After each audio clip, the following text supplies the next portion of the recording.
Alright, so going back into this, we rush there for the time cap, but looking at the task, we did not sell an SPP on this job. We only, they previously had the SPP.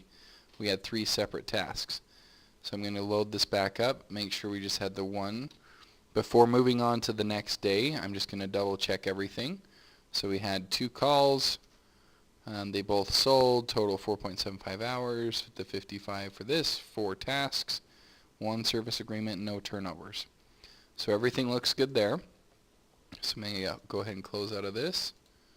Everything looks good here, only 2 calls. We know that they both sold. So I'm going to go to the second day now. It's going to Tuesday. It looks like Cody was actually on one job all day long. So this is pretty simple. So I'm going to hit F10 to go into here. Now on a matrix, this doesn't say the hours. You're going to make this a little bit bigger here. The technician should have a an hour enter in here. It looks like he doesn't. So there are 2 rules, 2 things that you want to do. One, we are always going to double check the hours sold. Kip will get the invoices and the invoices and the information that he needs, and he's going to actually double check that this is the same amount of hours that the technician said it is.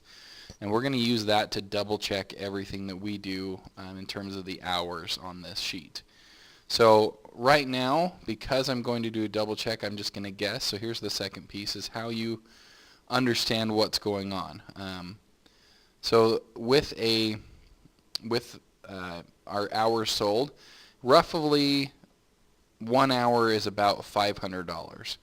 So where this doesn't have hours listed and we're installing some new shower parts, there are going to be some parts costs. So with 0 parts costs, 1 hour is about $500. So you'll notice this 2.5 hours, I'm going to pull up my calculator here, times $500 is only $1,250, but this one is $3,300.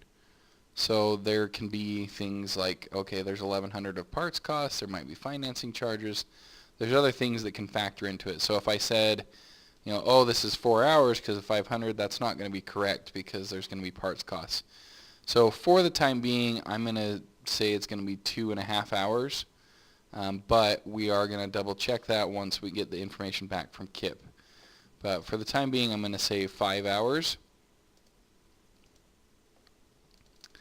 And the price of $48.0420. They did not sell an SPP. So we're going to go back into here. So day 2, make sure we're on Tuesday, we're going to say 5 hours. We had 1 call, we sold it. All the revenue was into here because it's not a SPP call, it was a demand. And we had the 2 tasks that were shown. We did not sell this. Now for turnovers, let's double check that. Going to hit F5. Yep, so here's our call date. I don't see any other calls, turnovers for this. So it looks like on this one, we did actually go back a second day. So the 13th is where we're at. So the 15th, I'm going to hit Control-C while highlighted on here. And that'll jump me to when we went back. So it looks like this was just to get paperwork or something.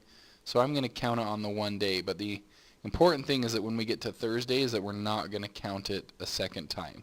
It's only counting for 1 call, and it's only counting for one time in this week.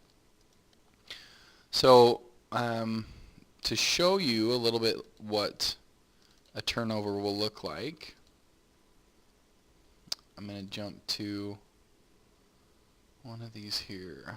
Let's see if I can find one this week. So here's this one from Ty. So if I load this up F10, so we just have a diagnostic fee, but there is an open jobs up here, and it's not always going to be the case. But if I hit F5, I can see that, you know, here's our no heat call that we went to, and then here is a turnover call on the same day right afterwards. If I hit Control-Z and go to the job summary, I should see this here of that it's cracked and we did turn this over. But you want to check both spots because they're not always in just one. But that's basically the process, and you just repeat that for each technician that's in your coaching and tracking and go through each day with that information.